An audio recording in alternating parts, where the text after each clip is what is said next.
अस्सलाम वालेकुम। Kaif 8 audit insurance. आज इंशाल्लाह हमारा लेक्चर नंबर 55 है। हम प्रैक्टिस कर रहे हैं सब्सटैंटिव प्रोसीजर्स की। कल हमने एनालिटिकल प्रोसीजर्स के ऊपर दो क्वेश्चंस देखे हैं। आज चैप्टर आपका 8 और 9 इसको इंशाल्लाह देखेंगे। चैप्टर 8 के अंदर आपको पता है कि जी आपका थोड़ा सा पीपी वगैरह के बारे में है, प्रॉपर्टी प्लांट इक्विपमेंट के बारे में है, नॉन करंट एसेट्स के ऊपर है, इसके अंदर इंटेंजिबल्स वगैरह के ऊपर है। तो देखें अगेन अप्रोच हमने जब हमारे माइंड में होगी तो इंशाल्लाह सारी चीज़ें बेहतर तरीके से हो जाएंगी, लेकिन होंगी तब अगर हमने प्रैक्टिस की हुई है, लिख लिख कर किए हुए हैं। मेरे सिर्फ इधर बता देने से आपका मसला हल नहीं हो जाना। आपको मैं सिर्फ एक डायरेक्शन दे सकता हूँ, एक आपको गाइड कर सकता हूँ कि इस तरह से करें। प्रैक्टिस आपने लिख लिख कर करने हैं। क्वेश्चंस आपके पास सफिशेंट प्रैक्टिस मटेरियल है, बहुत है वो, अगर आप उसको कर लें तो ठीक है। लेकिन अगर नहीं करेंगे तो फिर वो जाहिर है फारिग है हर चीज़ ही।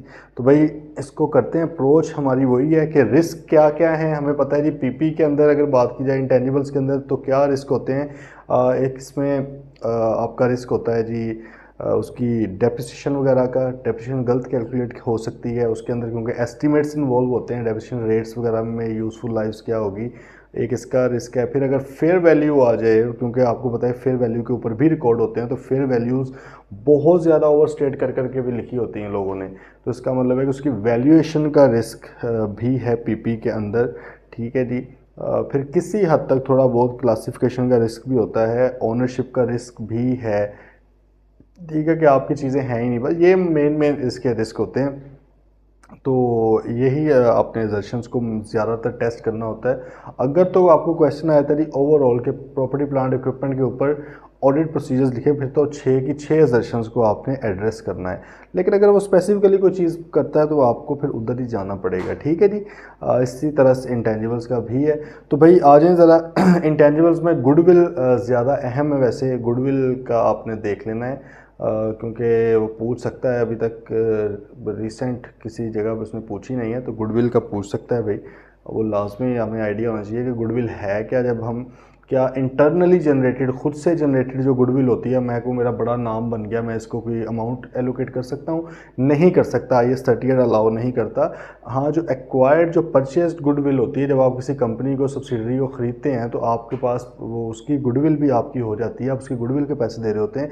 बेसिकली अगर आपने 5 करोड़ रुपया किसी को दिया है सब्सिडरी बनाने का, 50% प्लस आपने उसमें शेयर्स लिए हैं, तो 5 करोड़ रुपया आपने जो है सारे का सारा उसके एसेट्स वगैरह का, उसकी नेटवर्थ का नहीं दिया, बल्कि आपने एक्स्ट्रा पैसे दिए होंगे। लेट से 3-4 करोड़ के फेयर वैल्यू होगी नेट एसेट्स की at the time of acquisition. बाकी के ऊपर वाले जो 1-2 करोड़ रुपया जो भी बनता है वो गुडविल के आपने दिए होंगे। फिर वो गुडविल ने इम्पेयर भी होना है। पहले तो गुडविल की कैलकुलेशन के ऊपर ही बड़े प्रोसीजर्स परफॉर्म होते हैं। कॉस्ट ऑफ इन्वेस्टमेंट को देखें, कॉन्ट्रैक्ट पढ़ें, कॉन्ट्रैक्ट के अंदर भी यही है। फिर उसके बाद बैंक के अंदर देखें इतनी आई है, परसेंटेज शेयर्स की देखें क्या उसके मुताबिक इन्होंने अपने पास रिकॉर्ड किया। फिर उसकी गुडविल की इम्पेयरमेंट को देखना है, सही है। तो वो सारी चीज़ें आपको पता है। अगर कंसोलिडेशन आपको आती है तो वो इंशाल्लाह इजी, जो जो उसमें होता है वही हमने देख लेना होता है। अच्छा जी, अब आ जाए ज़रा इसका क्वेश्चन नंबर जो तो प्रैक्टिस सेट हमारे वाला अवेलेबल है लोगों के पास, उनके लिए क्वेश्चन नंबर 3 है उस प्रैक्टिस सेट का। और बाकियों के लिए ये है कि जी स्प्रिंग 2019 का क्वेश्चन नंबर 5 है। ठीक है, वो आप लोगों के पास सारे अवेलेबल होंगे, तो इसको इंशाल्लाह अभी हम देख लेते हैं। ये क्वेश्चन है क्या, इसके पहले रिक्वायरमेंट पढ़ते हैं। वो कहते हैं critically review the audit program. रिव्यू करना है, इसके अंदर गलतियां देखनी है कोई है तो नहीं। एंड सजेस्ट चेंजेस और एडिशनल ऑडिट प्रोसीजर्स। देखें 3 चीज़ें हैं इसके अंदर, अभी ये तक जो लाइन आई है उसमें। रिक्वायरमेंट इंतहाई इंपॉर्टेंट है, ये मैं रोज़ आपको बताता रहूँगा। Critically review the audit program. Audit program से मुराद क्या है कि भाई किस तरह से ऑडिट होना है, उसको ऑडिट प्रोग्राम कहते हैं। ये ऊपर लिखा हुआ है उन्होंने। वो कहते हैं इसको क्रिटिकली रिव्यू करो एंड सजेस्ट चेंजेस, और चेंजेस सजेस्ट करें। अगर कोई चेंज आप चाहते हैं करना तो वो सजेस्ट करते हैं। और एडिशनल ऑडिट प्रोसीजर्स, या अगर कोई आप ये आपको लगता है कि ना काफ़ी है, इनसफिशेंट है ये, क्योंकि हमें पता नहीं सफिशेंट अप्रोप्रिएट ऑडिट एविडेंस लेना है। अगर आपको लग रहा है कि भाई इधर से सफिशेंट एविडेंस नहीं मिल रहा तो फिर एडिशनल भी कुछ बता दें, या आपको लग रहा है अप्रोप्रिएट भी नहीं है फिर भी आप कुछ एडिशनल प्रोसीजर भी हमें गाइड कर दें। भाई क्या आप परफॉर्म करवाना पसंद करेंगे। बड़े गौर से हमने इसको पढ़ लिया। अब आगे उसने कहा assume that the assets are carried at cost. कहता है ये ज्यूम करें कॉस्ट पे कैरी किए जाते हैं, इसका मतलब फेयर वैल्यू पे नहीं है, इसलिए आपके ना उसने दिमाग से वो फेयर वैल्यू वाले सारे प्रोसीजर निकलवा दिए हैं। कहता है फारिग कराएं, वो फेयर वैल्यू को अगर आपके माइंड में आ रहा है मैनेजमेंट एक्सपर्ट फलां फलां फलां, कहता है वो नहीं, वो रहने दे, ये कॉस्ट पे करते हैं। तो देखो उसने स्पेसिफाई कर दिया, अब आप वो वाले लिखोगे वो टाइम का भी ज़्यादा है और वो कहेगा कि यार ये बेवकूफ़ आदमी को समझ नहीं आ रही, जब मैंने स्पेसिफिकली कहा है कि कॉस्ट वाले ने कॉस्ट के ऊपर है वो, तो फेयर वैल्यू वाले क्यों लिख रहा है ये, ठीक है।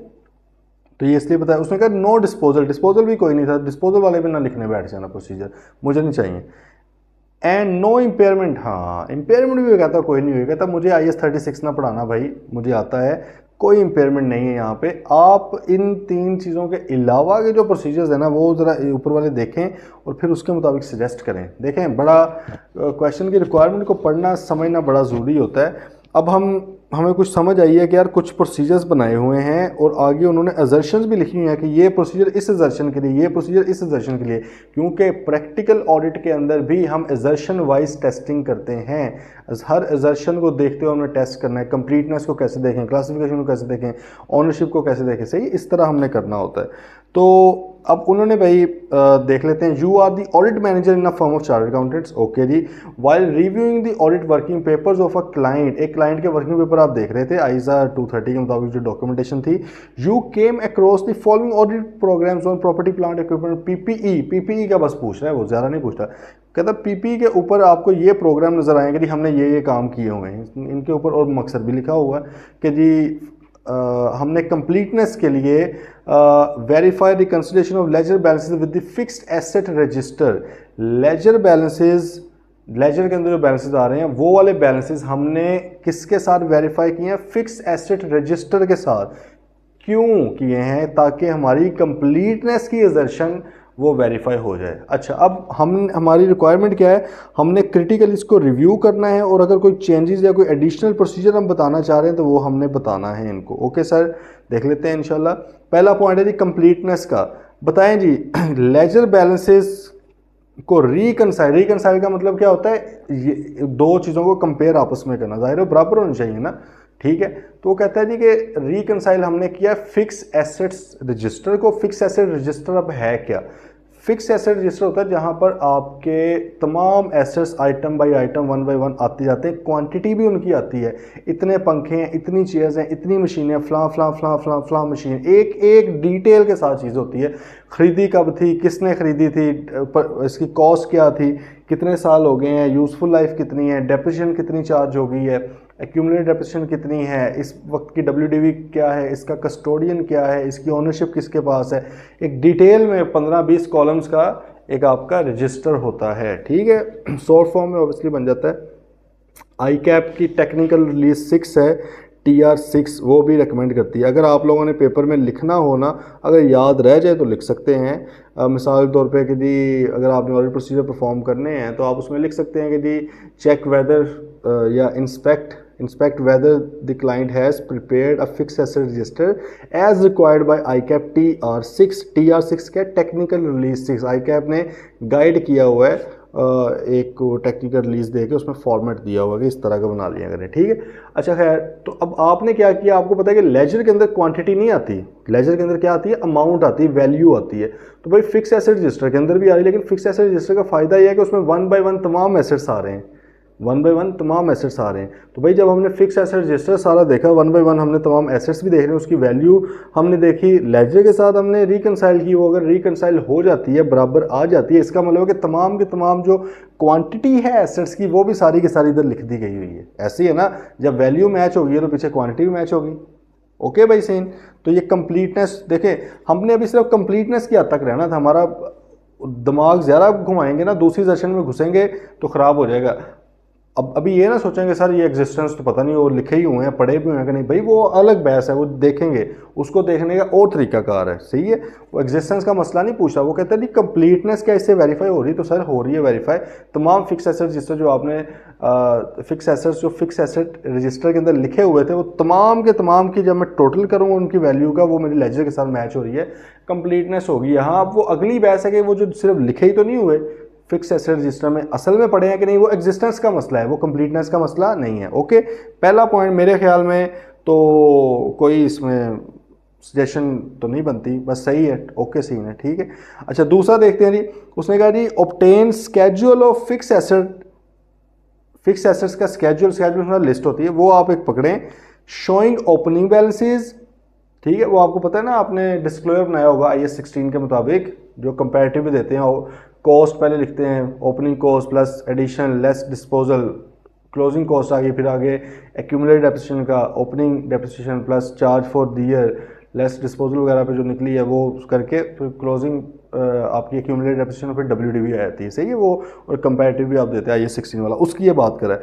वो कहता है जी हम क्या कर रहे हैं, स्केड्यूल ऑफ फिक्स एसेट्स हमने लिया, showing opening balances, additions, disposal, depreciation, closing balances, हमने ये एक ले लिया है, और हम इससे क्या करना चाह रहे हैं, एक्यूरेसी को वेरीफाई कर लेंगे कि PP के अंदर जो अमाउंट आ रही है वो करेक्ट आ रही है। देखो कंप्लीटनेस का मसला नहीं है, किसी और चीज़ को नहीं देख रहा, वो किसको देखना चाह रहा है, एक्यूरेसी को। तो भाई PPE की जो एक्यूरेसी है वो उससे क्या आपकी ये मतलब PPE का जो स्केड्यूल है वो देखने से एक्यूरेसी वेरीफाई हो जाएगी। एक्यूरेसी वेरीफाई इससे कैसे हो सकती है, देखिए इससे कंप्लीटनेस तो वेरीफाई हो सकती है, ये भी एक तरीकाकार है कंप्लीटनेस का। किस तरह है कि भाई देखो ओपनिंग आपने लिया प्लस माइनस करके वो क्लोजिंग आ गया, और वही आपके बैलेंस शीट के अंदर भी है, तो मतलब है कि रिकनसाइल हो रही है ना चीज़ें। अगर क्लोजिंग वो वाला नहीं निकलता तो इसका मतलब है कि ओपनिंग में मसला है, ठीक है, या कोई ना कोई एसेट आपने एडिशन डिलीशन वाला वो मिस कर दिया है, उसका मसला होना। तो बात आ रही है समझ, अगर आपने वो सारा कुछ सही लिखा हुआ है और इक्वल आंसर आ रहा है तो मेरे ख्याल में कंप्लीटनेस तो हो रही है, एक्यूरेसी उस हद तक नहीं हो रही, कुछ हो रही है, ठीक है, थोड़ी बहुत एक्यूरेसी, मतलब कि उसकी करेक्ट फिगर, जाहिर अगर डेप्रिसिएशन सही की हुई है, कैलकुलेट डेप्रिसिएशन के रेट्स वगैरह, तो फिर तो मतलब कि हो सकता है। तो लेकिन इसमें ये हो सकता है कि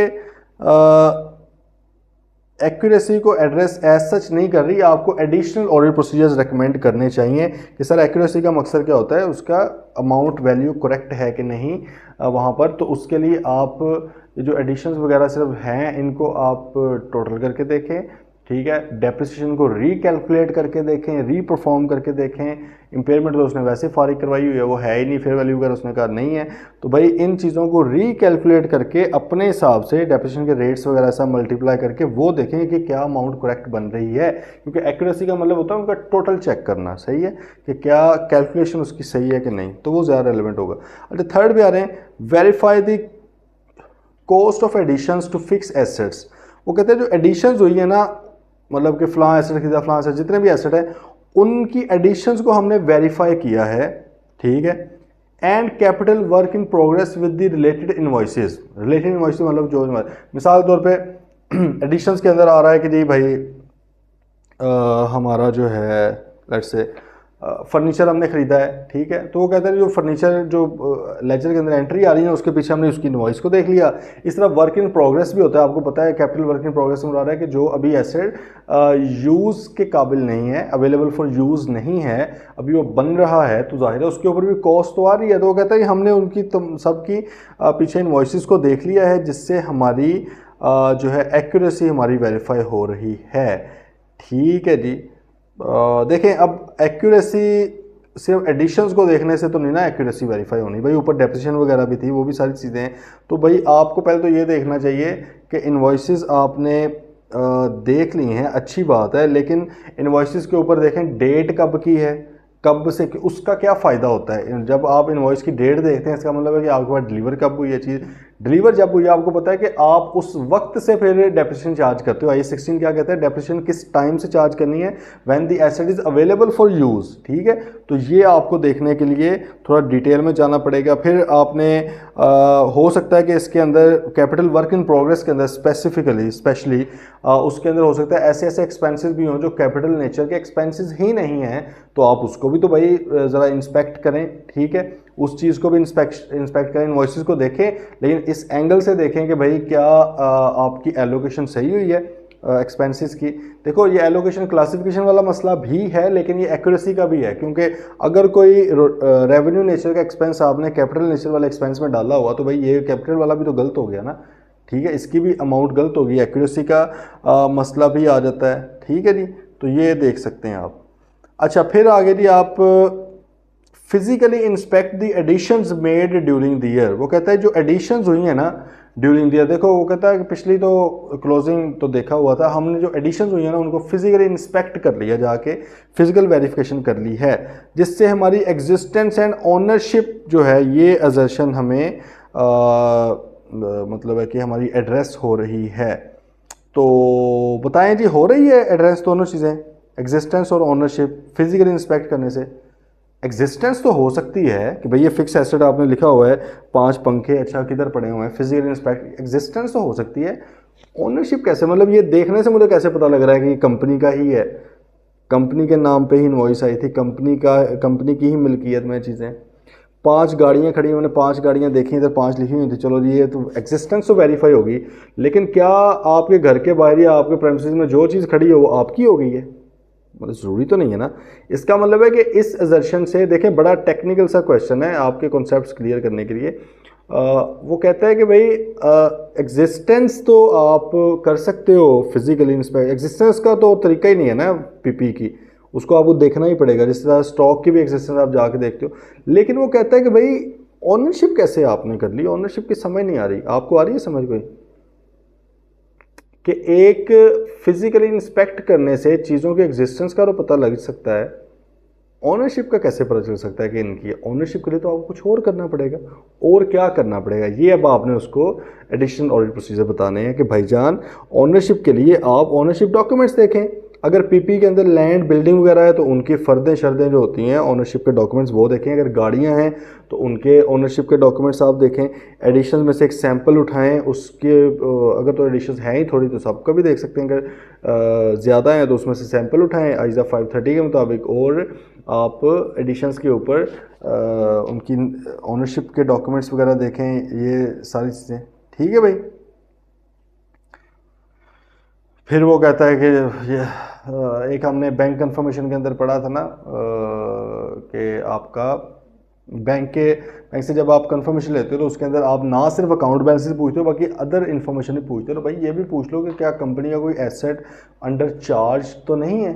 ये ना हो कि भाई वो कोई मॉर्गेज है, चार्ज है, ठीक है, बैंक से कर्जा लिया हुआ है, वो हो सकता है। फिर आपको कैफ 7 कंपनी लॉ में भी आपने पढ़ा हुआ है कि जी आप कंपनी जो होती है उसकी रिस्पॉन्सिबिलिटी है, जब भी चार्ज होता है कोई एसेट उनका या सेटिस्फाई होता है तो उन्होंने विद इन 30 डेज रजिस्ट्रार को बताना होता है। तो भाई उनसे वो भी कोई डॉक्यूमेंट लें, उनके रजिस्ट्रार को लिख कर आप अप्लाई करके ले सकते हैं डॉक्यूमेंट। बल्कि आपको पता है कि कंपनी के पास register of mortgages and charges भी होता है, वो वाला रजिस्टर भी पकड़ें। ठीक है, वो रजिस्टर पकड़ें, उसके अंदर देखें कि उसके अंदर तो कोई एसेट वगैरह ऐसे नहीं आ रहे, क्योंकि जाहिर है वो फिर एज अ सिक्योरिटी आपने रखवाए हुए हैं भाई। ठीक है, ओके। अच्छा, नेक्स्ट स्टेप है जी हमारा ऑन सैंपल। फिर एक्यूरेसी आ गई है सर, एक्यूरेसी नहीं जान छोड़ रही। On sample basis select assets and check the depreciation calculation. उसने कहा सैंपल बेसिस पे कोई एसेट पकड़ो, उसकी डेप्रिसिएशन कैलकुलेशन देख लो। तो भाई सिर्फ कैलकुलेशन देखनी है, पता लगे वो रेट ही गलत लिखे हुए हैं तो आप कैलकुलेट करके क्या करोगे? मिसाल के तौर पर उसने लिखा 20% डेप्रिसिएशन रेट हम अप्लाई करें। भाई 20% रीजनेबल एस्टीमेट, क्योंकि एस्टीमेट है ना तो आइजा 540 भी तो बीच में आता है ना, वो कहता है काउंटिंग एस्टीमेट्स को भी आपने ऑडिट करना है। तो देखिए क्या वो रीजनेबल रेट भी है या नहीं है। ठीक है, जो यूज़फुल लाइफ अगर स्ट्रेट लाइन पे किया उन्होंने यूज़फुल लाइफ ली है, भाई उसकी क्या रीजनेबल बेसिस है उसको भी टेस्ट करें। सिर्फ डेप्रिसिएशन को कैलकुलेट करना इज़ नॉट सफिशेंट। ठीक है, आपको बाकी वो डेप्रिसिएशन बन किन चीज़ों से रही है उनको भी आपको देखना पड़ेगा, उनकी पॉलिसी क्या है वो भी आपको देखनी पड़ेगी। स्ट्रेट लाइन है, रिड्यूसिंग बैलेंस मेथड है, व्हाटएवर, क्या वो रीजनेबल है, क्या उन्होंने कंसिस्टेंटली अप्लाई किया हुआ है पॉलिसी को, ये बड़ा ज़रूरी है। कंसिस्टेंटली अप्लाई करो। हाँ, चेंज आप कर सकते हो बिल्कुल, IAS 8 आपको अलाउ करता है चेंज इन अकाउंटिंग पॉलिसी, लेकिन वो कहता है यार कोशिश तो करो ना कंसिस्टेंटली अप्लाई करने की। अनलेस फिर भी कोई मसला है तो फिर भाई आप इसको कर भी सकते हैं चेंज। ठीक है जी, तो ये आपने कहना कि ये भी कुछ आप परफॉर्म करें भाई। ओके, और एक हमें असर्शन जो इसमें नहीं मिली वो completeness, accuracy, existence, rights and obligation नहीं मिली, वैल्यूएशन की असर्शन नहीं मिली। तो आप उसको उस पर बात करेंगे भाई इसकी वैल्यूएशन पे, इसके राइट्स पे, ठीक है, उस पे, और प्रेजेंटेशन का की जो हमारी है असर्शन प्रेजेंटेशन की, वो उसके ऊपर हमें कोई प्रोसीजर नहीं मिले तो उसके भी ज़रा प्रोसीजर आप बताएं। ठीक है, ये आपने कह देना। हाँ जी भाई, आ गई है समझ। मेरे ख्याल में इसी तरह के इसमें से तो आते हैं, तो हो जाएगा आपका। ठीक है, चलें जी। प्रैक्टिस क्वेश्चन आ गए चैप्टर 9 का, वो देखते हैं। जिनके बाद हमारा प्रैक्टिस सेट है उनके लिए क्वेश्चन नंबर 3 है। जो वैसे देख रहे हैं 22 से, उनके लिए स्प्रिंग 2010 का क्वेश्चन नंबर 7B। सही है, क्वेश्चन 7B स्प्रिंग 2010 आई कैप पास पेपर। ओके जी, रिक्वायरमेंट पढ़ लेते हैं। वो कहते हैं identify the weaknesses in the system of inventory count. Okay, ये चैप्टर 9 हमें पता है, करंट एसेट्स के ऊपर है। इसके अंदर मेनली ट्रेड रिसीवेबल्स हैं, इन्वेंट्री काउंट ये ज़्यादा अहम है। इन्वेंट्री काउंट हमें पता है कि आइजा 501 हमें गाइड करता है कि इन्वेंट्री काउंट किस तरह से होना चाहिए।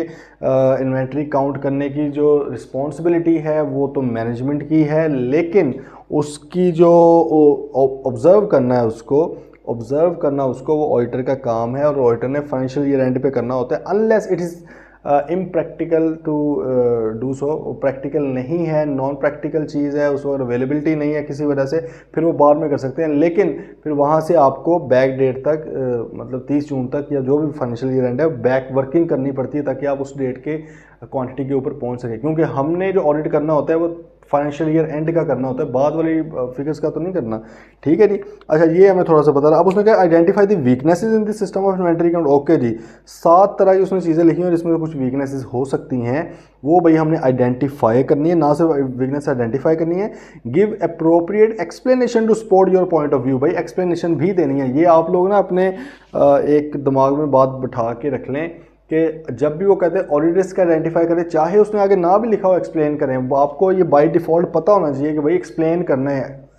सिर्फ ये लिख देना कि जी रेवेन्यू बहुत ज़्यादा गिर गया है, ये कोई ऑडिट रिस्क नहीं है, जब तक आप उसको एक्सप्लेन नहीं करेंगे आपके लिए क्यों ऑडिट रिस्क है। इस तरह वो कहता है इन्वेंट्री काउंट है, जब तक आप आइडेंटिफाई सिंपल करके बता रहे हैं वो मेरे लिए सफिशिएंट नहीं है। बताएं भी तो सही ना क्यों ये वीकनेस लग रही है, मुझे रीज़न बताएं, मुझे समझाएं, मुझे पढ़ाएं। ठीक है, तो ये वो चाहता है। चलें देखते हैं, क्वेश्चन पढ़ते हैं।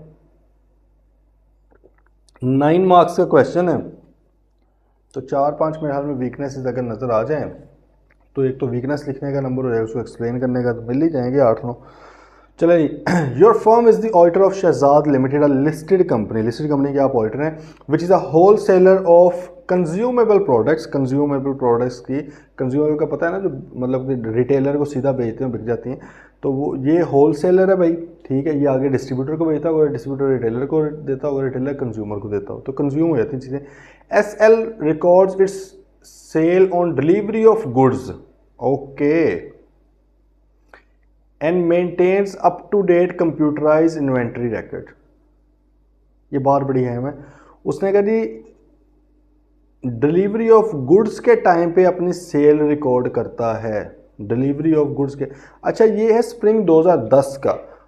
उस वक्त ना आपका ये IFRS 15 नहीं आया था। IFRS 15 आया गालिबन 2015-16 में जाके। ठीक है, तो ये 2010 का क्वेश्चन है, तो इसलिए वो जो रिस्क एंड रिवॉर्ड्स वगैरह ना सच वो उस वक्त नहीं अप्लाई हुआ। उस वक्त IAS 18 होता था, रेवेन्यू का स्टैंडर्ड, तो उसके मुताबिक ठीक था। अच्छा, उसने कहा जी ये अपने जो है सेल को कब रिकॉर्ड करता है, जब गुड्स डिलीवर करते हैं। ठीक है जी, ये ज़ाहिर है कोई रेलेवेंट होगी ना बात, इसलिए तो लिखी है उसने। And maintains up to date computerise inventory record, मतलब है कि भाई ये आपका परपेचुअल इन्वेंट्री सिस्टम इनका चल रहा है, पीरियोडिक नहीं चल रहा, अप टू डेट होते हैं जब भी जाओ, क्योंकि साथ इन्वेंट्री आउट हो रही होती है। ठीक है, पीरियोडिक में होता है ना, एक टाइम पीरियड के बाद कोई भी आप रख सकते हैं, 3 महीने का, 6 महीने का, आमतौर पर साल बाद वो कॉस्ट ऑफ सेल में से आप निकाल लेते हैं बैलेंस फिगर। खैर, अब full inventory count was conducted at the year and. Full inventory 100% भाई काउंट कर लिया। ओके सर, आप ऑडिटर हैं, आपने ऑब्जर्व किया। The senior who attended the physical stock taking at the central warehouse has observe the following matters. उसने भाई कुछ मैटर्स हैं उसको ऑब्जर्व किया है इन्वेंट्री। ये सर बड़ा इंपॉर्टेंट है। अभी लास्ट हमारा जो पेपर था पिछली टाइम स्प्रिंग 24 का, उसमें भी इन्वेंट्री से क्वेश्चन आया हुआ है। ठीक है, उसमें भी एक क्वेश्चन था, तो उसमें वैसे जो क्वेश्चन था आई बिलीव वो ये था कि कंपनी या उसकी इन्वेंट्री डिफरेंट वेयर हाउसेस पे पड़ी हुई है, जिसमें से एक वेयर हाउस के ऊपर वो नहीं कर सका stock take observe due to some reasons. मेरे ख्याल में वो लेट से अगर टोटल वैल्यू 600 मिलियन थी आई बिलीव इन्वेंट्री की, लेकिन 150 मिलियन की जहाँ पे इन्वेंट्री पड़ी थी वो नहीं देख सका। तो उसमें फिर ये बड़ा एक अच्छा क्वेश्चन था। मसला ये था कि क्योंकि हम देख ही नहीं सके तो हम कैसे कह सकते हैं कि ये मिस स्टेटमेंट है। पहले तो हमें ऑडिट रिपोर्ट के ऊपर उसका इम्पैक्ट बताना था, तो हमें ये देखना था कि क्या ये मिस स्टेटमेंट है या ये स्कोप लिमिटेशन है। स्कोप लिमिटेशन क्या होती है, एविडेंस ही नहीं मिला भाई, जब स्टॉक टेक किया ही नहीं है हमें क्या पता 150 वाली चीज़ें पड़ी हुई हैं नहीं पड़ी हुई। मिस स्टेटमेंट तो तब है ना जब हमें एविडेंस मिल गया कि ये चीज़ गलत है। अगर एविडेंस ही ना मिले तो दैट इज स्कोप लिमिटेशन, क्योंकि हमें पता है कि अगर हमने कोई चीज़ सही कहनी है तो उसके लिए भी एविडेंस चाहिए, सफिशिएंट अप्रोप्रिएट ऑडिट एविडेंस। अगर हमने कोई चीज़ गलत कहनी है उसके लिए भी ऑडिट एविडेंस हमारे पास होना चाहिए, ठीक है। लेकिन अगर एविडेंस ही नहीं मिला, स्टॉक टेक ऑब्जर्व ही नहीं कर सके, तो that is called scope limitation. अब थी तो वो स्कोप लिमिटेशन, लेकिन भाई उसमें मसला था कि 600 मिलियन जो पूरे के ऊपर स्कोप लिमिटेशन लगी है 150 के ऊपर, तो सिंपल लॉजिकल बात है भाई 450 मिलियन तो देख लिया ना हमने। 150 मिलियन का मसला था, जो एक कोई वेयर हाउस था उस वहाँ पे नहीं देख सके, तो वो 150 मिलियन के ऊपर स्कोप लिमिटेशन है। उसके हिसाब से आपने देख लेना था प्रॉफिट के हिसाब से क्या वो मटेरियल है या इमटेरियल है, और फिर अपनी वो रिपोर्ट के ऊपर इम्पैक्ट देखना है, ठीक है। खैर बड़ा मतलब इंपॉर्टेंट एरिया ये। अच्छा भैया अब उसने कहा कि ये मसाइल उसने देखे हैं, उसने ये ऑब्जर्व किया। पहले नंबर पे the inventory count took place on January 1, 2010 under the supervision. अच्छा अब यहाँ पे क्योंकि फाइनेंशियल ईयर एंड नहीं लिखा हुआ तो हम ये अज्यूम कर रहे हैं कि फाइनेंशियल ईयर एंड पर ही हुआ है। ऊपर उसने भी लिखा हुआ है कंडक्टेड एट ईयर एंड, ठीक है। तो इसमें डेट में हमें कोई मसला नहीं है, वो हो सकता है यही डेट हो, 31 दिसंबर ईयर एंड होता हो। अच्छा the inventory count took place on January 1, 2010 under the supervision of inventory controller. ओ तो खैर ये बड़ा जुल्म हो गया। No movement of inventory took place on that day. जबरदस्त, तो मूवमेंट तो आपने रोक दी है, बंदा नहीं आपने रोका। समझ आइए क्या मसला है। इन्वेंट्री कंट्रोलर साहब, इन्वेंट्री कंट्रोलर से मुराद क्या है कि वो बंदा जिसकी जिम्मेदारी है इन्वेंट्री को मैनेज करने की, जिसकी अकाउंटेबिलिटी होने जा रही है कि भाई इन्वेंट्री पूरी पड़ी भी है कि नहीं, वो खुद करवा रहा है काउंट। वो कह रहे हैं यार अच्छा उधर जाओ उधर जाओ, सुपरविजन है ना, वो हेड है उस वक्त का। तो भाई ये किस तरह की ये क्या मजाक चल रहा है, ये क्या मजाक चल रहा है। ये तो वही मजाक है जो पाकिस्तान में चलता है, ठीक है। कि मतलब एक बंदा चोर है, वो कहता रही मैं खुद ही बैठ के डिसाइड करूंगा मैं चोर हूँ कि नहीं। क्या है, तो ये वो चीज़ हो रही है। इन्वेंट्री कंट्रोलर साहब who is responsible for the inventory count, who is responsible for the inventory quantity, he is conducting, he is supervising the stock take. भाई स्टॉक टेक कैसे सुपरवाइज कर सकता है, कोई और बंदा लेके आओ, और बंदा कोई नहीं मिला तुम लोगों को। तो ये एक वीकनेस तो पहले नजर आ गई। इसको कहेंगे सेग्रीगेशन ऑफ ड्यूटीज नहीं है भाई, नो सेग्रीगेशन ऑफ ड्यूटीज। जो बंदा रिस्पॉन्सिबल है उसी के, बिल्ली को आपने दूध की रखवाली पे बैठा दिया, ठीक है। दूसरा point, 4 counting teams were formed. जबरदस्त, चाहे हमारे तरफ से 50 बनाए हमें क्या मसला है। 4 counting teams were formed, each team comprise of 2 person, okay. The floor area was allocated by the teams among themselves। हाँ, 4 टीमें थी, 2-2 बंदों की, एक उनका होगा एक हमारा होगा फर्म का, ठीक है। वो कहते हैं कि फ्लोर एरिया मतलब वो हिस्सा तुम देखो, वो उन्होंने आपस में डिसाइड कर लिया, आपस में कर करके ना बात डिसाइड कर लिया। इसका मतलब है कि भाई स्टॉक टेक प्लान्ड नहीं था।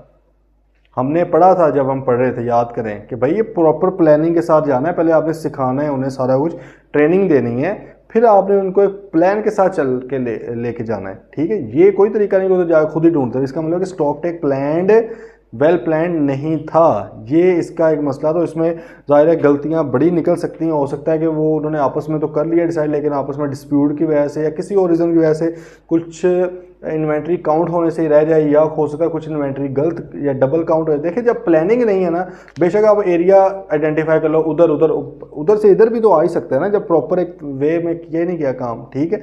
तो ये मसला हो सकता है।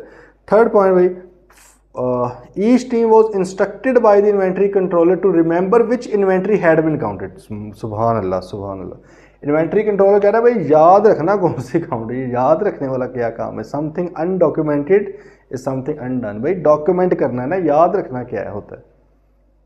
इसका मतलब है कि आपने इन्वेंट्री काउंट करते हुए कोई उसके ऊपर मार्किंग नहीं की कि यार फलां चीज़ें काउंट, हमने पढ़ा था जो चीज़ काउंट करो उसको कोई ना कोई मार्क हो जाए, डिपेंड करता है इन्वेंट्री है किस तरह की उस हिसाब से।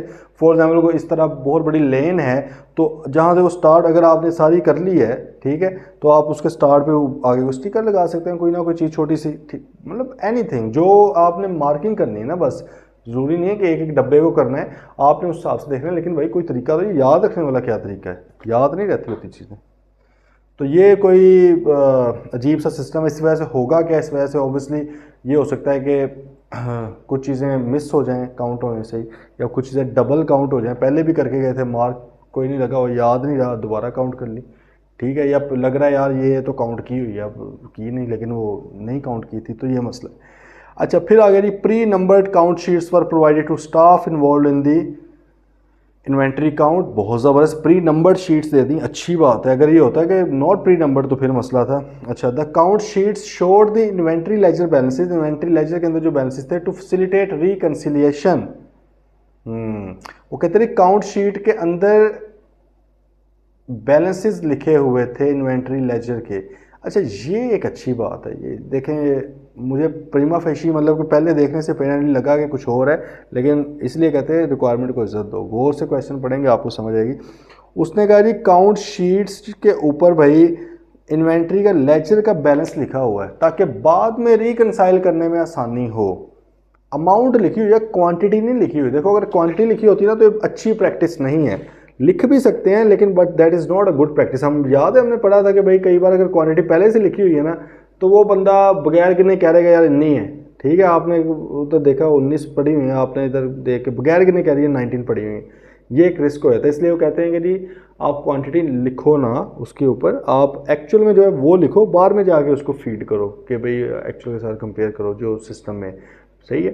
तो वो उसने किया भी नहीं हुआ यहाँ पे। उसने कहा क्या कहा कि मैंने बैलेंसेज अमाउंट लिखी हुई है, तो भाई सही है, अमाउंट का तो कोई मसला नहीं है, तो ओके सीन है। ये वाला पॉइंट मेरे ख्याल में तो सही है। अच्छा, आगे आ गया, ओल्ड स्लो मूविंग और already sold inventories were highlighted on the count sheets at the time of counting. ये भी सही है। उसने कहा कि भाई क्योंकि वो देखो उसने कहा जो चीज़ें बिक चुकी हुई हैं लेकिन पड़ी हमारे पास हुई हैं, ठीक है, उसकी सेल तो हम बाद में रिकॉर्ड करते हैं, लेकिन ज़ाहिर इन्वेंट्री में से वो कहता हम निकालेंगे ना उसको, हमारी चीज़ नहीं है वो, तो वो इधर पड़ी हुई थी इसलिए उसने ऊपर बता दिया था। उसको भी हाईलाइट कर दिया गया कि यार ये बिक गई हुई हैं, बस इधर पड़ी हुई हैं, उसको ज़ाहिर हमने सेल के साथ कंपेयर कर लेना है क्या ये वाकई सेल हुई है। और स्लो मूविंग ओल्ड इन्वेंट्री, ज़ाहिर है ये फ़ायदे हैं इन्वेंट्री काउंट के कि आपको इसका आइडिया हो जाता है, उसको भी आपने साइड कर दिया। अब इसका फ़ायदा क्या होगा, ये जो स्लो मूविंग ओल्ड है ना, इसकी आप NRV टेस्टिंग कर सकते हो कि क्या अब भी उसी मतलब है कि कॉस्ट से ऊपर अमाउंट पे बिक सकते हैं नहीं बिक सकते। तो इन्वेंट्री काउंट का ये भी फायदा है ना कि वैल्यूएशन में हेल्प हो जाती है। आप slow moving obsolete expired items damage items उनको साइड पे कर लेते हो, आपको आइडिया फिर ताकि बाद में आप जब उसकी NRV टेस्टिंग करते हो तो पता लगता है कि भाई ये लोअर ऑफ कॉस्ट और NRV पे हमने रिकॉर्ड करना था IAS 2 के मुताबिक, क्या उसी पे रिकॉर्ड है। ये ना हो कि एक चीज़ 500 रुपये की लिखी हुई है लेकिन इतनी डैमेज हो गई है वो 400 की भी नहीं अब तो बिकेगी, ठीक है, तो फिर वो NRV पे रिकॉर्ड होनी चाहिए। और NRV में आपको दोबारा याद करवा दूँ, आइटम बाय आइटम करनी होती है आपने, एक एक आइटम की, ठीक है, एक एक आइटम की करनी होती है।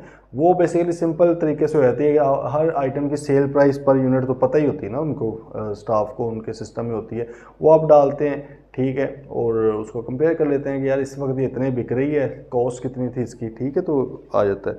अच्छा भाई नेक्स्ट, ये इसमें मतलब कोई मसला नहीं लग रहा। नेक्स्ट आ गया, items not located on the pre numbered inventory sheets. हाँ, ये बात अब ज़रा देखें, प्री नंबर्ड इन्वेंट्री शीट पे आइटम्स जो नहीं थी लिखी हुई, मतलब जो इधर नहीं लिखी हुई, सड़क पे या फ्लोर पे मुझे नज़र आई हैं, वो मैंने भाई उधर से देखकर कंप्लीटनेस भी हो रही है ना, याद ना, एग्जिस्टेंस भी होती है। अगर शीट टू फ्लोर देखना हो, इधर से उधर देखना हो, तो ये एग्जिस्टेंस इसकी पता लग रही पड़ी हुई है। फ्लोर टू शीट देखना हो तो मुझे साथ साथ कंप्लीटनेस के ऊपर भी, लेकिन सिर्फ यही कंप्लीटनेस नहीं है, ये तो सिंपल देखना एक, ये तो और प्रोसीजर था, उधर से इनडायरेक्टली हमें कंप्लीटनेस पता लग रही, लेकिन असल में कंप्लीटनेस तो आपको वो क्वांटिटी रिकंसिलिएशन वगैरह करके पता लगती है, ठीक है। अच्छा, अब मुझे यहाँ पर भी एक इनडायरेक्टली मैं कंप्लीटनेस को भी देख सकता था, तो मैंने क्या किया, ये फ्लोर पे पड़ी हुई इन्वेंट्री को देखा, इसमें वो नहीं थी, तो मैंने क्या किया, अलग से एक शीट के ऊपर लिखना स्टार्ट कर दिया, अलग से, ठीक है, एक अलग शीट मैंने लिया, उसके ऊपर लिखना स्टार्ट कर दिया। तो वो कहता है जी which were numbered by the staff, जिसको स्टाफ ने खुद नंबरिंग की है 1 2 3। तो भाई जब खुद नंबरिंग किया उसमें से एक गायब होगी शीट, तो कौन उसका जिम्मेदार है, वो तो पता ही नहीं चलना। इसलिए प्री नंबर शीट, ये गलत बात थी, ये वीकनेस है। बात समझ रहे हैं? देखो ऊपर आपने नॉर्मल जो स्टॉक टेक किया उसके लिए आपने प्री नंबर शीट्स ली हैं, पहले ही पता लग गया इतनी शीट्स हैं इनके पास, वो एक भी इधर उधर होगी ना पता लग जाएगा। अब आपने क्या किया है कि आपने कहा यार वो शीटें तो हमने यूज़ कर ली हैं एग्जिस्टेंस के लिए, ऊपर से नीचे देखने के लिए, लेकिन जो फ्लोर पे पड़ी हुई है उधर से इधर आने के लिए हमारे पास कोई शीट नहीं है। तो हमने एक अपने पास एक पेज पकड़ा, उसके ऊपर लिखना स्टार्ट किया, उसको खुद नंबरिंग दे दी। सर ये this is not a valid protocol, this is not a good practice. ठीक है, इससे होगा क्या, इससे यही होगा कि कुछ आपकी मिस हो जाएंगे, सही है, कुछ गुम हो जाएंगी चीज़ें, तो ये एक इशू हो सकता है।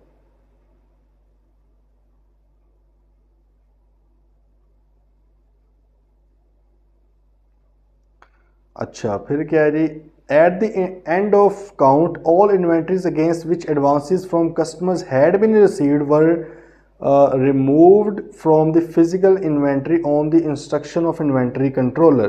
कहता है जी इन्वेंट्री कंट्रोलर के कहने पर जो जो ऐसी इन्वेंट्री जिसके अगेंस्ट एडवांस आ चुका हुआ है वो हमने सेपरेट कर दी है। तो अब ये भी गलत है ना, क्योंकि सेपरेट क्यों करनी है भाई, आपने सेल तो आप रिकॉर्ड करते हो जब गुड्स डिलीवर होती हैं जिस टाइम पे उस वक्त रिकॉर्ड करते हैं ना, तो अभी इसको सेपरेट क्यों, अभी तो आपकी इन्वेंट्री का पार्ट ही होना चाहिए। वैसे उसको सेपरेट, अगर आप इस सेंस में कह रहे हो कि जी आपने उसको रिकॉर्ड नहीं करना, मेरे ख्याल में इस सेंस में तो नहीं कहा उन्होंने। हाँ नहीं, उसने कहा were removed from the physical inventory, नहीं रिमूव नहीं करना, उसको पड़ा रहने दें। हाँ आप अपनी आइडेंटिफिकेशन के लिए उसको साइड पे कर लें, बिक चुकी हुई है, लेकिन आप उसको उसमें से निकाल नहीं सकते क्योंकि आपने सेल तो भी रिकॉर्ड नहीं किया, एडवांस आया हुआ सिंपल। ठीक है जी, तो खैर ये कुछ भाई पॉइंट्स थे, ओके है।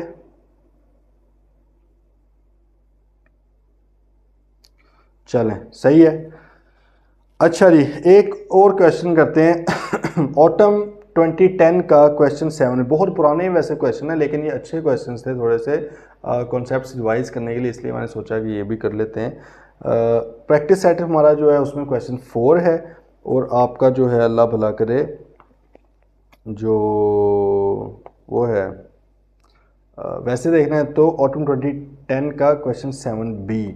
अच्छा जी क्या सीन है इसका, इसमें बैंक की बात हो रही है। वो कहते हैं you are the audit senior on the audit of Al Haq limited, the company is a trading concern, concern business को कहते हैं, ऑर्गेनाइजेशन को कहते हैं, ट्रेडिंग कंपनी है भाई, and 70% of its business related to imported goods. ओहो 70% इम्पोर्टेड गुड्स है, मतलब उधर से आती हैं और ये बेचते हैं।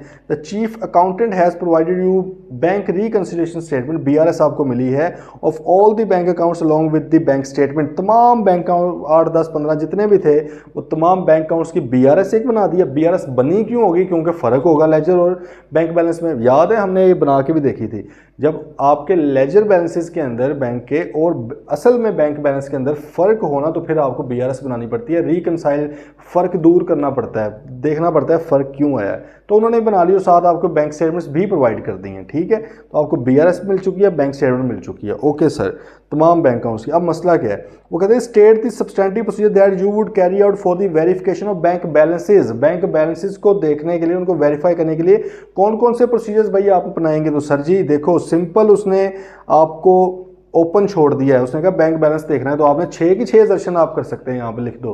पहली एजर्शन फॉर एग्जाम्पल आप कहते हैं कि जी हमने, क्योंकि हमारे पास BRS भी आ गई है तो हम कंप्लीटनेस की बात से भी आगाज़ कर सकते हैं कि जी हम BRS जो है वो उनको देखेंगे, BRS के अंदर जो अनप्रेजेंटेड अनक्रेडिटेड चेक्स वगैरह हैं उनका एविडेंस लेंगे, क्या वो मौजूद भी है, इससे हमें कंप्लीटनेस का पता चल जाएगा कि वाकई जो बैंक के अंदर बैलेंस था वो सारे का सारा यहाँ पे रिकॉर्ड हो गया, जो नहीं हुआ उसकी रीजनिंग हमें पता लग चुकी है। ठीक है, अच्छा फिर हमें पता है कि जी उसकी एग्जिस्टेंस का, बैंक बैलेंस की सबसे बड़ा वैलिड एविडेंस क्या होता है, बैंक कंफर्मेशन। एग्जिस्टेंस के लिए भाई हम बैंक कंफर्मेशन सर्कुलेट करेंगे और बैंक से पूछेंगे इन्फॉर्मेशन कि सर जी आप ज़रा हमें बता दें इसके अंदर जो आप बैलेंस है उसका, ठीक है वो आप बता रहे हैं, अभी तो बैलेंस की सिर्फ बात कर रहे हैं ना। अच्छा इसका क्वेश्चन का दूसरा पार्ट भी पढ़ें। उसने कहा आइडेंटिफाई एनी 8 टाइप्स, 8 तरह की information which you would verify from the confirmation receive directly from the bank. याद है हमने कहा था कि बैंक कंफर्मेशन जब आपके पास आती है तो सिर्फ आप वहां से बैंक बैलेंस ही नहीं पता कर रहे होते बल्कि आप दूसरे हेड्स की चीज़ें भी पता कर सकते हैं। तो उसने वो पूछी हुई है दूसरे में, वो भी खैर हम बताएंगे। तो उधर वाली बातें फिर इधर ना लिखना, वो उधर जाके देख लेंगे, ठीक है। बैंक रिकंसिलिएशन की अरिथमेटिक एक्यूरेसी देखें, उसकी टोटल शोटल उसका करके देखें क्या वो सही हुए हैं, ठीक है। इसके अलावा आप उसमें कट ऑफ प्रोसीजर्स परफॉर्म कर सकते हैं। कट ऑफ से मुराद क्या है कि क्योंकि ज़ाहिर हमने कट ऑफ को भी देखना है यहाँ पे भी, तो कट ऑफ प्रोसीजर्स क्या होते हैं कि भाई क्या लास्ट डेट वाला जो चेक जब आप स्टॉक टेक करने गए थे तो आपने आखिरी चेक लिया होगा, देखें कि क्या उसके बाद कोई चेक तो नहीं इशू हुआ, कोई बैंक स्टेटमेंट में नज़र तो नहीं आ रहा, ठीक है। ये आप चीज़ देख सकते हैं। और इसमें आप अपना जो है बैंक बैलेंसेस आपके हैं, आप उसको बीआरएस के साथ टैली करें, फिर उसको आप लेजर के साथ टैली करें, उसको बैंक स्टेटमेंट के साथ टैली करें। एक आप एक्सरसाइज ये कर सकते हैं, ठीक है जी। इधर से हो जाएंगी चीज़ें। देन आप इसके अलावा भी हो सकती हैं, मतलब अगर हम प्रेजेंटेशन की बात करें तो क्या उसको प्रेजेंट किया हुआ है एज़ पर अकाउंटिंग स्टैंडर्ड्स, ठीक है। कैश एंड कैश इक्विवेलेंट्स वगैरह के अंदर उसको लिखा हुआ है। और फिर देखें कि कोई भी बैंक अकाउंट है उसके ऊपर किसी तरह की कोई रिस्ट्रिक्शन, कोई लियन तो नहीं है, लियन होता है कि किसी और का राइट तो नहीं है उसके ऊपर, कोई चार्ज वगैरह भी ना आपने रखवा दिया हो अपना कोई अकाउंट। तो ये चीज़ें आपने कंफर्म कर लेनी, आपको ये पता लग जाएगा क्या हमारी ही ओनरशिप में है। उसका टाइटल वगैरह देखें, ठीक है। उसके ऊपर क्या आपके ही राइट्स हैं, कब ओपन हुआ बैंक अकाउंट, उसका अप्रूवल किसने दिया, इस चीज़ को देखें, ठीक है। अगर कुछ बैंक अकाउंट्स क्लोज हुए हैं ड्यूरिंग द ईयर तो उनका क्या ऑथराइजेशन प्रॉपर हुई है, वो ज़रा देखें। तो ये भाई आपकी सारी एग्जर्शन इंशाल्लाह इस तरह वेरीफाई हो जाएंगी। दूसरा क्वेश्चन क्या था हमारा, सिंपल को किस किस तरह की इन्फॉर्मेशन आप ले सकते हैं। तो भाई आप बैंक इन्फॉर्मेशन जब भेजते हैं तो आपको पता है 2 तरह की कन्फर्मेशन होती है। एक होती है कि आप उसकी डिटेल लिख देते हो, वो एग्री करते हैं। दूसरा क्या होता है कि आप सिंपल क्लाइंट का नेम बताते हैं और उन्हें कहते हैं कि जी आपके पास जो जो इसके बैंक अकाउंट हैं सारे बता दें। तो एक तो ये तरीकाकार है कि तमाम तरह के बैंक अकाउंट्स जो हैं वो आपको इन्फॉर्मेशन मिल सकती है उसके थ्रू, ठीक है। बैंक बैलेंसेस की इन्फॉर्मेशन आपको मिल सकती है, कब कब कौन कौन सा बैंक अकाउंट ओपन हुआ ये मिल सकती है, कब कब कौन कौन सा बैंक अकाउंट बंद हुआ कंपनी का उसकी इन्फॉर्मेशन मिल सकती है। देन आपको अगर कोई इंटरेस्ट है पेएबल वगैरह, कोई एलसी खोली हुई है, कोई और तरह की अरेंजमेंट है, कोई गारंटी आपने दी हुई है किसी की या किसी ने आपकी गारंटी दी हुई है, वो इन्फॉर्मेशन आपको मिल सकती है। इंटरेस्ट पेएबल वगैरह आपको वहाँ से मिल सकता है। चार्जेस अगर बैंक के कोई रहते हैं वो आपको मिल सकते हैं वहाँ से, ठीक है जी। तो इस तरह मतलब है कि काफ़ी जो हमने चीज़ें डिस्कस की हुई ना इन्फॉर्मेशन मिल सकती है। ये वैसे क्वेश्चन अच्छा है, इस एंगल से इसको ज़रा देख लीजिएगा, स्पेशली टाइप्स ऑफ इन्फॉर्मेशन आपको काफ़ी तरह की इन्फॉर्मेशन होपफुली इसमें इसका आंसर देखिएगा मिल जाएंगी आपको, ठीक है। अच्छा जी, अब आ जाइए, अगर प्रैक्टिस सेट आपके पास अवेलेबल है थोड़ा लेटेस्ट क्वेश्चंस के ऊपर, उसमें स्प्रिंग 2023 का 8B, स्प्रिंग 2023 का 8B, और जिनके पास ये प्रैक्टिस सेट है उनके लिए क्वेश्चन नंबर 26 है, वो ज़रा देखें। वो है list any 5 substantive test that the audit team can perform on the above information. चलो जी देखते हैं अब इन्फॉर्मेशन क्या है। उसने कहा 5 टेस्ट आपने परफॉर्म करने हैं, ओके। सब्सटेंटिव टेस्ट देख लेते हैं। NDL has provided the audit team with year and inventory record, inventory का रिकॉर्ड उसने साल का दे दिया। Showing for each product, her product के लिए क्या क्या शो हो रहा है, देखो हर आइटम वाइज उन्होंने बता दिया आपको, एक एक प्रोडक्ट, सही है। 1000 प्रोडक्ट है, 1000 लाइनें आ गई हैं। हर प्रोडक्ट की date of last purchase, latest purchase उसकी कब है, कब परचेज हुआ है, date of last sale, cost, selling price, quantity and year end valuation, ये सारा कुछ आ रहा है, ठीक है। ये मतलब है कि आप अगर इस तरह कर लें तो उसने कहा कि यहाँ पे आइटम आएगी आपकी, ठीक है। फॉर एग्जाम्पल मार्कर ब्लैक, ठीक है, मार्कर ब्लू, अगर कोई इस तरह की कोई है कंपनी है, ठीक है, रेड, ये मतलब 1 बाय 1 एक एक डिटेल में चीज़ आ गई है। ये पेंसिल आ गई, स्टेशनरी बॉक्स आ गया, मतलब इस तरह ना डिफरेंट चीज़ें आ रही हैं आपकी। ये आइटम्स के नेम आ गए। फिर वो कहता है कि इनकी जो है आपको डेट ऑफ लास्ट परचेज कब हुई है उसकी डेट आ गई आपके सामने, लास्ट सेल कब हुई है उसकी डेट आ गई आपके सामने, इसकी क्वांटिटी कितनी पड़ी हुई है, ठीक है, ये भाई आपके सामने आ गई चीज़। इसकी सेल प्राइस कितनी है, ये आपके आगे चीज़। और वैल्यू इसकी इन्वेंट्री रिकॉर्ड के अंदर क्या है, मतलब है कि इसकी ये परचेज प्राइस भी होगी, लास्ट परचेज की डेट भी होगी और परचेज प्राइस भी ज़ाहिर होगी साथ। ठीक है, अब आपको पता है लोअर ऑफ कॉस्ट और एनआरवी। एनआरवी मतलब sale price in net realisable value क्या होती है, sale price minus expected cost to sell, तो वो सेल प्राइस ही होती है बेसिकली। इन दोनों में से लोअर क्या है, यही जाहिर है यहाँ पे आनी चाहिए। इसका मतलब इधर से इन्फॉर्मेशन से आप एनआरवी टेस्टिंग भी कर लेते हो। अब उसने कहा कि भाई अब क्या क्या प्रोसीजर्स परफॉर्म कर सकते हो अबव इन्फॉर्मेशन की बेस पे, हमारे पास ये चीज़ें हैं, इसकी बेस पे भाई हम क्या कर सकते हैं। तो सर ऑब्वियसली हम इसमें चीज़ें देख सकते हैं कि हमने एक तो इन्वेंट्री की लिस्ट हमारे पास आ गई है, ठीक है, उसको हम यही लोअर ऑफ कॉस्ट और एनआरवी सिंपल एक हमने यहाँ पे फॉर्मूला एक उन्होंने लगाया हुआ है, एक हम फॉर्मूला लगा लेंगे कि भाई दोनों में से क्या ये जो वैल्यू है लोअर के ऊपर ही है, मतलब है कि हम फॉर्मूला लगाएंगे, एक्सेल के अंदर इजीली लग जाता है इन दोनों में से लोअर क्या चीज़ है। ठीक है, वो हमारे सामने आ रहेगी, फिर हम उसको कंपेयर करेंगे कि क्या ये इसके बराबर है। ठीक है, अगर नहीं बराबर तो क्या मसला है भाई, यही आनी चाहिए थी ना वैल्यू के अंदर। एनआरवी टेस्टिंग हम कर सकते हैं इजीली। ठीक है, देन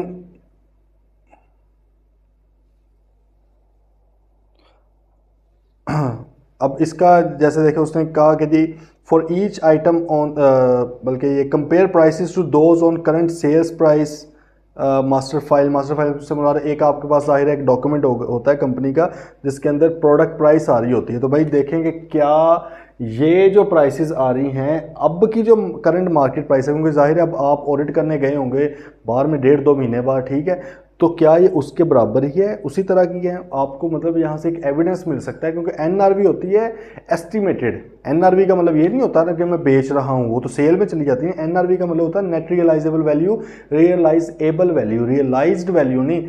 एबल से मुराद क्या है कि भाई इतने में बिक सकती है, तो भाई देखें ना अब कितने में बिक रही है, इधर से आपको आइडिया हो जाएगा इनके एस्टिमेट का कि यार ये जो सेल प्राइस इन्होंने लिखी हुई थी अपनी, क्या ये सही थी। इन्होंने तो 30 जून पे लिखा हुआ था 15 रुपए की चीज़ बिक जाएगी, ठीक है, अब जो असल में बिक रही है 12 रुपए की बिक रही है, इसका मतलब इनके एस्टिमेट्स ठीक नहीं है। और ये बात समझ, अब सब्सिक्वेंटली तो असल में बिक रही हैं ना चीज़ें, उस वक्त तो एस्टिमेटेड था, रियलाइजेबल था, अब तो रियलाइज हो चुकी है, आपको ये उनके एस्टिमेट वगैरह पे थोड़ा आइडिया हो सकता है। ठीक है, फिर वो कहते हैं list any items where the date of last purchase for more than से 1 मंथ अगो, इससे आपको ये पता चल सकता है। वो कहते हैं इनमें से आपके पास डेट आ गई ना लास्ट परचेज की, या गौर करें बात पे, लास्ट परचेज की डेट है, वो कहता है आप अपने क्लाइंट को देखते हुए समझते हुए कि इनमें कितनी की देर में सेल हो जाना चाहिए, इन्वेंट्री टर्नओवर का पता है ना कि कितनी देर में इन्वेंट्री सेल हो जानी चाहिए, एक आइडिया ले लें उसका। आपने फॉर एग्जांपल आइडिया लिया कि 15 दिन में इन्वेंट्री सेल हो जानी चाहिए, आपने यहाँ पे एक फिल्टर लगाया कि यार 30 दिन पहले वाली परचेज कौन सी है जो अभी तक पड़ी हुई है, क्योंकि ये वो तमाम वैल्यूज है जो अभी तक अवेलेबल हैं। तो आपके पास जब लास्ट परचेज की वैल्यू आ गई कि यार फलां चीज़ें इनको महीना हो गया, 1.5 महीना हो गया, इसका मतलब आपके सामने कुछ ऐसी चीज़ें आ गई हैं जो हो सकता है डैमेज हो जिस वजह से नहीं बिक रही, हो सकता है कि ऑब्सलीट हो चुकी हैं जिस वजह से नहीं मिल रही बिक रही। तो इसका मतलब है कि उनकी जो स्लो मूविंग आइटम्स हैं, जो ऑब्सलीट आइटम्स हैं, उनकी सेल प्राइस या उनकी एनआरवी सेम तो नहीं होनी चाहिए एक रेगुलर आइटम के साथ। एक आइटम आपने 5 दिन पहले खरीदी है और बिकती भी बड़ी ज़्यादा है, और एक तरफ है 2 महीने हो गए चीज़ पड़ी हुई है, बिकती भी कम है, तो भाई क्या मैं ये अज्यूम कर लूँ कि ये भी उसी तरह ही बिकेगी जिस तरह 5 वाली है? नहीं भाई, मैं लॉजिकली नहीं अज्यूम कर सकता अनलेस आप उसको प्रूव कर दें कि नहीं ये बिक जाएगी। ठीक बात आ रही है समझ, इसलिए वो कहते हैं इधर से ये आइडिया हो सकता है इस तरह, क्योंकि हमारे पास डेट ऑफ सेल भी मौजूद है, लास्ट सेल। उसने कहा list any items where the date of last sale was more than से 1 मंथ को, मिसाल दे रहा है कि महीना पहले की थी, 2 महीने पहले की थी। इधर से भी भाई आपको पता लग जाएगा कि ये स्लो मूविंग है। देखो परचेज से पता चल सकता है कि यहाँ पे अभी तक ये आइटम पड़ी हुई, दोबारा परचेज क्यों नहीं करनी पड़ी, बात समझ रहे हैं? नहीं, मैं दोबारा आसान अल्फाज में एक्सप्लेन कर देता हूँ। वो ये कह रहा है कि अगर एक प्रोडक्ट है मार्कर ब्लैक मार्कर, सही है, ये लास्ट टाइम ना 2 महीने पहले खरीदा गया था, यार दोबारा खरीदने की क्यों ज़रूरत नहीं पेश आई, इसका मतलब ये बिकता कम है। ठीक है, दूसरी तरफ अगर सेल के एंगल से देखा जाए, ये बिका था महीना पहले, अभी तक दोबारा ये वाला नहीं बिका, इसका भी यही मतलब है कि बिकता है, ये स्लो बिकता है। स्लो मूविंग है, ठीक है। तो भाई स्लो मूविंग के ऊपर आपने ज़रा नज़र रखनी होती है कि इसकी जो NRV है वो हो सकता है कॉस्ट से भी कम हो चुकी हो, अब ये बिके ही ना उतने का, ठीक है जी। क्योंकि देखें क्वेश्चन के अंदर हमारी मजबूरी है कि हमने जो इन्फॉर्मेशन दी हुई है ना उन्होंने, इसी के अंदर अंदर ही रहना है, हम बाहर नहीं जा सकते, ठीक है।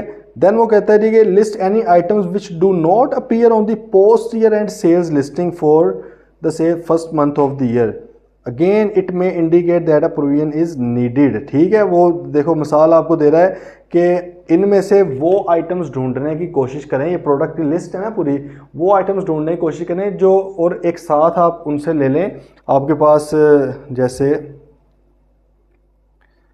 मतलब है कि सब्सिक्वेंट टू ईयर एंड आपके पास जाहिर है वो भी तो कुछ सेल हुई होगी ना साल के बाद। देखें जो यहाँ पर तो पड़ी हुई हैं उधर नहीं पड़ी हुई, या मतलब है कि बात समझ आ रही है। आपका जून ईयर एंड है, ठीक है, आपने अगले एक महीने की भी सेल्स की इन्फॉर्मेशन उनसे ले लें, ठीक है।